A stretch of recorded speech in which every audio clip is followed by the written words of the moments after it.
అసలు నా కొడుకు ఇంకా రాజకీయాలలో అడుగే పెట్టలేదు. పెట్టకముందే వైసీపీ ఇంతలా రియాక్ట్ అవుతుంది అంటే ఇది భయమా బెదురా వాళ్ళకే తెలియాలి. కానీ రాజారెడ్డి అని నా కొడుకుకి నామకరణం చేసింది స్వయాన రాజశేఖర్ రెడ్డి గారు. వైసీపీ సైతాన్ సైన్యం ఎంత అరిచి గీ పెట్టినా నా కొడుకు పేరు వైఎస్ రాజారెడ్డే. ఎన్ని కుక్కలు మొరిగినా దీన్ని మార్చలేవు. నా కొడుకు పేరు రాజారెడ్డే, నా కొడుకు రాజశేఖర్ రెడ్డి వారసుడే. ఇప్పుడు వీళ్ళు చెప్తున్నది చంద్రబాబు గారు చెప్తే మార్ఫింగ్ చేశారు ఒక వీడియోని, నేను కూడా చూశాను, నా టీం కూడా పెట్టింది. మార్ఫ్ చేసిన వీడియోలో చంద్రబాబు గారు చెప్తే నా కొడుకు రాజకీయాలలో వస్తాడు అని నేను చెప్పినట్టు కష్టపడి మార్ఫింగ్ చేశారు. చూస్తే నాకు చాలా నవ్వొచ్చింది. ఇంత కష్టం మీకు అవసరమా అనిపించింది. చంద్రబాబు గారు చెప్తే నా కొడుకుని రాజకీయాలలోకి తీసుకొస్తాను అని మీరు చెప్తున్నారే, మరి ఎవరి చెప్తే జగన్మోహన్ రెడ్డి గారు ఉపరాష్ట్రపతి ఎన్నికల్లో ఒక ఆర్ఎస్ఎస్ అభ్యర్థికి మద్దతు ఇచ్చారో వైసీపీ సమాధానం చెప్పాలి. నిస్సిగ్గుగా ఈరోజు మిగతా వాళ్ళ గురించి మాట్లాడుతున్నారు. నిస్సిగ్గుగా జగన్మోహన్ రెడ్డి గారు స్వయంగా ఒక ఆర్ఎస్ఎస్ అభ్యర్థికి మద్దతు ఇచ్చారు అంటే ఇది ఎంత అవమానకరం. అసలు రాజశేఖర్ రెడ్డి గారు బీజేపీని వ్యతిరేకించిందే బీజేపీ ఆర్ఎస్ఎస్ సిద్ధాంతాన్ని ఫాలో అవుతుంది కాబట్టి. అలాంటి ఆర్ఎస్ఎస్ అభ్యర్థికి జగన్మోహన్ రెడ్డి గారు వైసీపీ మద్దతు ఇచ్చారు అంటే ఈరోజు రాజశేఖర్ రెడ్డి గారు గనుక బ్రతికే ఉండుంటే జగన్మోహన్ రెడ్డి గారిని చూసి అవమానంతో సిగ్గుతో తల దించుకునేవాడు రాజశేఖర్ రెడ్డి గారు. అసలు జగన్మోహన్ రెడ్డి గారు సమాధానం చెప్పాలి.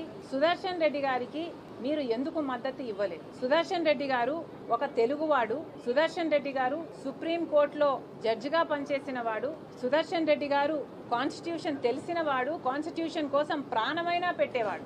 మరి అలాంటి వాడికి జగన్మోహన్ రెడ్డి గారు ఎందుకు మద్దతు ఇవ్వలేదో సూటిగా సమాధానం ఇంతవరకు చెప్పలేదు. నేను చెప్తా. ఎందుకంటే జగన్మోహన్ రెడ్డి గారు మోడీ గారికి దత్తపుత్రుడు కాబట్టి. అందుకే జగన్మోహన్ రెడ్డి గారు మోడీ గారు చెప్పినట్టల్లా ఆడుతున్నారు. రిలయన్స్ వాళ్ళు రాజశేఖర్ రెడ్డి గారి మరణం వెనక రిలయన్స్ వాళ్ళ హస్తం ఉంది అని చెప్పిన జగన్మోహన్ రెడ్డి గారు అదే రిలయన్స్ వాళ్లకు రాజ్యసభ సీటు ఇచ్చాడు అంటే మోడీ కోసమే ఇచ్చాడు. గంగవరం పోర్టు అదానికి కట్టబెట్టాడు అంటే మోడీ కోసమే కట్టబెట్టాడు.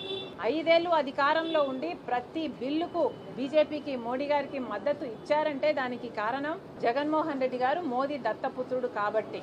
మరి ఇలాంటప్పుడు జగన్మోహన్ రెడ్డి గారు ఏ ముఖం పెట్టుకొని ఈరోజు ప్రజలకు సమాధానం చెప్తారో సమాధానం చెప్పండి. అసలు ఒకవైపు కూటమి సర్కారు బహిరంగంగానే పొత్తు పెట్టుకుంది బీజేపీ పార్టీతో. కానీ జగన్మోహన్ రెడ్డి గారు బహిరంగంగా పొత్తు పెట్టుకోలేదు, రహస్యంగా అక్రమ పొత్తు పెట్టుకున్నారు. బీజేపీ తొత్తుగా, బీజేపీ తోక పార్టీగా పనిచేస్తున్నారు. ఎంత సిగ్గుచేటు అని అడుగుతున్నాం. ఒక ఆర్ఎస్ఎస్ అభ్యర్థికి రాజశేఖర్ రెడ్డి గారి కొడుకు మద్దతు ఇచ్చాడు అంటే ఇది సిగ్గుమాలిన పని కాదా అని అడుగుతున్నాం. అసలు రాజశేఖర్ రెడ్డి గారి కొడుకుగా వైసీపీకి జగన్మోహన్ రెడ్డి గారికి ఐడియాలజీ అంటూ ఇంకా ఏమైనా మిగులుందా? సమాధానం చెప్పండి. లేక బీజేపీ ఐడియాలజీనే వైసీపీ ఐడియాలజీనా? ఆర్ఎస్ఎస్ ఐడియాలజీనే వైసీపీ ఐడియాలజీనా? మోడీ గారే మీకు పరమ తండ్రా? ఎందుకు ఇలా వ్యవహరిస్తున్నారు? జగన్మోహన్ రెడ్డి గారు సమాధానం చెప్పాలి. అసలు కూటమి మద్దతు ఇచ్చింది అంటేనే విచిత్రం. ఎందుకంటే తెలుగుదేశం పార్టీ అని పెట్టి పేరు పెట్టుకున్న వాళ్ళు తెలుగువాడు నిలబడితే దాన్ని బేఖాతురు చేశారు. అలాంటిది వైసీపీ రాజశేఖర్ రెడ్డి గారు అంతగా వ్యతిరేకించిన బీజేపీని, ఆర్ఎస్ఎస్ని అలాంటి వాడికి మద్దతు ఇచ్చారు అంటే ఇక మీకు ఐడియాలజీ ఎక్కడ మిగిలింది? మీ పార్టీకి ఒక అజెండా, ఒక జెండా అంటూ ఎక్కడ మిగిలింది? జగన్మోహన్ రెడ్డి గారు సమాధానం చెప్పాలి. అసలు జగన్మోహన్ రెడ్డి గారు చేస్తున్నది రాజకీయ వ్యభిచారం కాదా? ప్రజలను ఎందుకు మభ్యపెడుతున్నారు? మీరు కూడా అక్రమ పొత్తు పెట్టుకొని అదే బీజేపీ కూటమిలో చేరిపోలేదా? మీరు కూటమిలోనే ఉన్నారు. ఈరోజు మీకు అర్థమవుతుందో లేదో కానీ ప్రజలకు మాత్రం అర్థమవుతుంది. ఈరోజు బీజేపీలో ఒక తెలుగుదేశం, ఒక జనసేన మాత్రమే లేదు. కూటమిలో బీజేపీతో పాటు వైసీపీ కూడా ఉంది. కూటమిలో అఫీషియల్ గా వైసీపీ కూడా చేరిపోయింది. మరి ప్రజలను ఎందుకు మభ్యపెడుతున్నారో జనాలకు సమాధానం చెప్పాలి జగన్మోహన్ రెడ్డి గారు.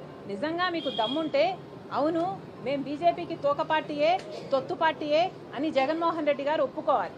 లేదు ఒప్పుకోలేను, నాకు ఆ ధైర్యం లేదు అంటే జగన్మోహన్ రెడ్డి గారు చేతి మీద బీజేపీ అని పచ్చబొట్టు వేయించుకోండి. అప్పుడు మీరు చెప్పకపోయినా మీరు చేయెత్తితే చాలు మీరు బీజేపీలో చేరిపోయారు అని ప్రజలకు క్లారిటీ అయినా ఉంటుంది. అసలు అరే పక్కన బీఆర్ఎస్ పార్టీ ఉంది, కనీసం వాళ్ళు ఎవరికి ఓటేయకుండా అబ్స్టైన్ అయినా అయ్యారు.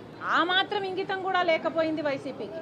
రాజశేఖర రెడ్డి గారి కొడుకు అయ్యుండి ఆర్ఎస్ఎస్ అభ్యర్థికి మద్దతు ఇచ్చారు అంటే ఎంత సిగ్గుచేటు. చరిత్రలో రాజశేఖర రెడ్డి గారి ఛాతిలో కత్తితో పొడిచిన వాళ్ళగా మిగిలిపోతారు జగన్మోహన్ రెడ్డి గారు.